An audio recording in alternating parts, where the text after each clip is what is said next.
According to SAP, following questions can be answered using descriptive analytics. In the area of workforce demographics and diversity, what is the average tenure of people in your organization?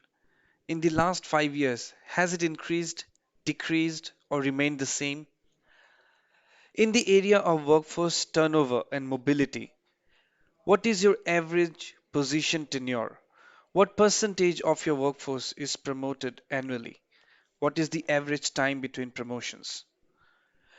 In the area of workforce health and safety, what is the cost impact of short and long term disability, absences, and claims?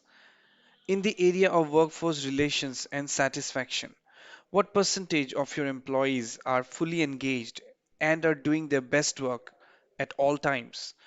How does this vary across functions and lines of businesses? What percentage of your employees would say that they are committed to the organizations? How many of your employees have applied for positions outside the company in the past 6 months? In the area of workforce planning, where in the organization are your high performers concentrated? Where are they very few? In the area of staffing and recruitment, what percentage of critical roles are unfilled as of today? What percentage of your first choice candidates accept our offers? Which recruiting sources provide the highest performing employees? In the area of HR function, what percentage of all HR employees have work experience in a line of business? What percentage of HR programs actually achieve the ROI stated in their business cases or project proposals? What percentage of HR programs are discontinued every year for failing to achieve interim targets or meet expectations? Well, you can see the web link with the entire list of questions in the PDF available for you to download if you want. Moving on, descriptive analytics uses raw data to derive insights. It is quite possible that these findings may highlight that something is not right. However, it may not explain why, which is why companies move up in the maturity model and use other types of analytics in combination with descriptive. That brings us to the next part of the maturity model, which is diagnostic analytics. Well, we have already explained that descriptive analytics can provide a quantitative information of performance, but the mystery is why specific performance were good or bad. To understand why, we need to perform diagnostic analytics. In many cases, when there is a single root cause of the situation, diagnostic analytics can be quick and simple. You just need to find the root cause. But if no root cause is apparent, then you need to use diagnostic techniques to discover a causal relationships between two or more data sets. Well, we will explain them in details. A completely different perspective is to understand why a percentage of critical roles are unfilled as of today, why your high performers are at risk for departure, why your involuntary termination rate is so high. To find out why some critical roles are unfilled, we may conduct diagnostic analytics and try to find the root cause or causes.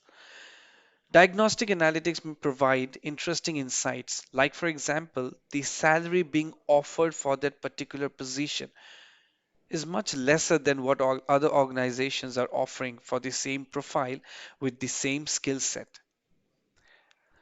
Correlation in job exit and employee satisfaction.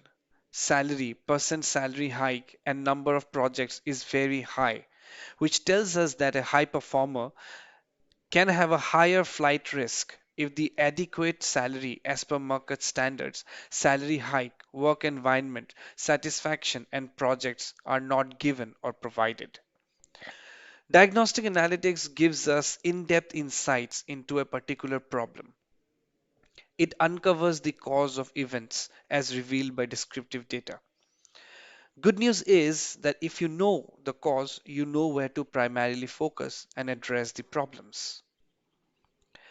Well, the next part is about predictive analytics, which primarily means telling what is likely to happen. In the words of Ian Cook, who's director of product management at workforce analytics company Visier, the majority of HR data till date has focused on reporting of transactional outcomes. For example, lots of HR groups report the percentage of people that had a performance review or who completed an engagement survey. This type of reporting relates to the process orientation of HR and, although interesting, does little to demonstrate the true value of the functions. In addition, the opportunities to add value through HR practices come more from stopping the wrong outcome from happening than from reporting on what has happened. For example, the cost of voluntary turnover has been established at approximately 1.5 times the annual base pay for salaried employees. That's from PwC. In order to achieve this type of savings, you need to know who will leave before they have left. This is where sophisticated algorithms that use historical data to determine the likelihood that someone will resign comes into play.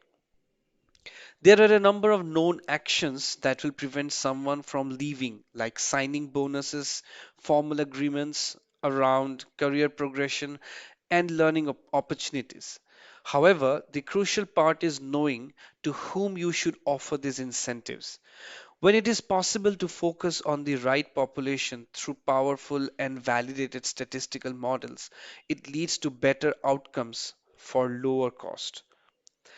Another place where prediction is becoming valuable and important for the companies is in relation to retirement.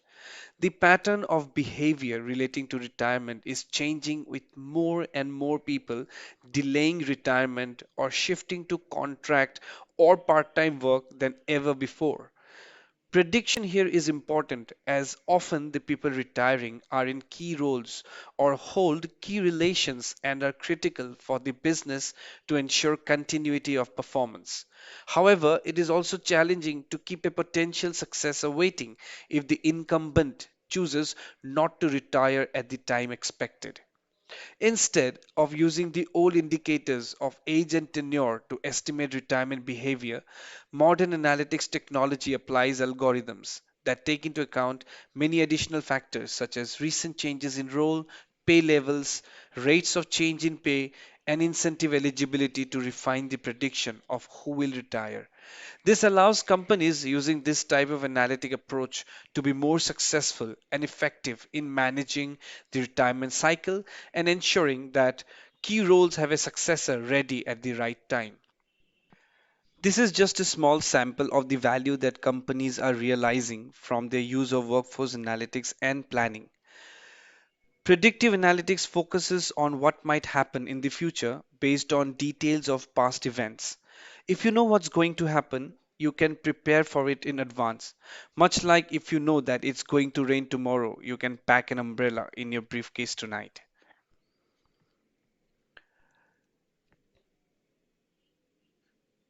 Here where things get really powerful. Prescriptive analytics is dedicated to finding the most suitable course of action for a given situation. The purpose of prescriptive analytics is to prescribe action to be taken.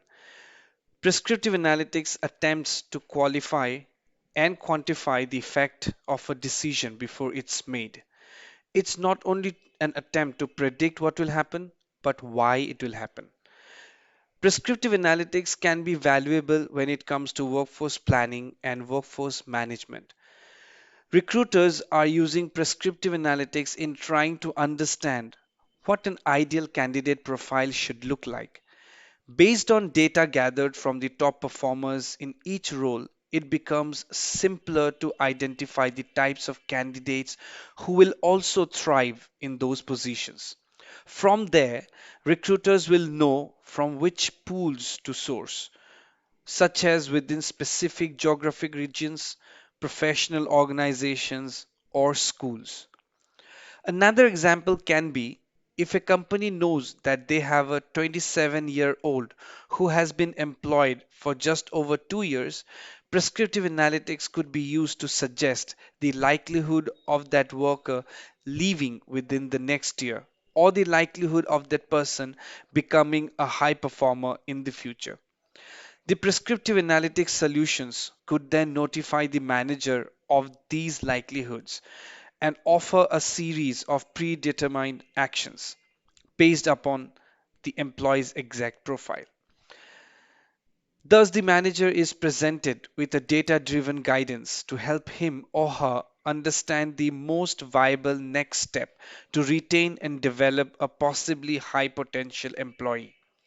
Implementing and utilizing tools with prescriptive analytics can help companies gain a competitive edge in making critical workforce decisions.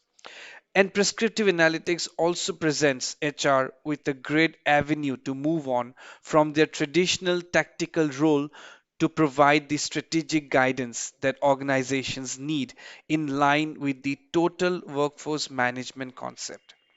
And these kinds of business oriented decisions and actions will earn HR a seat at the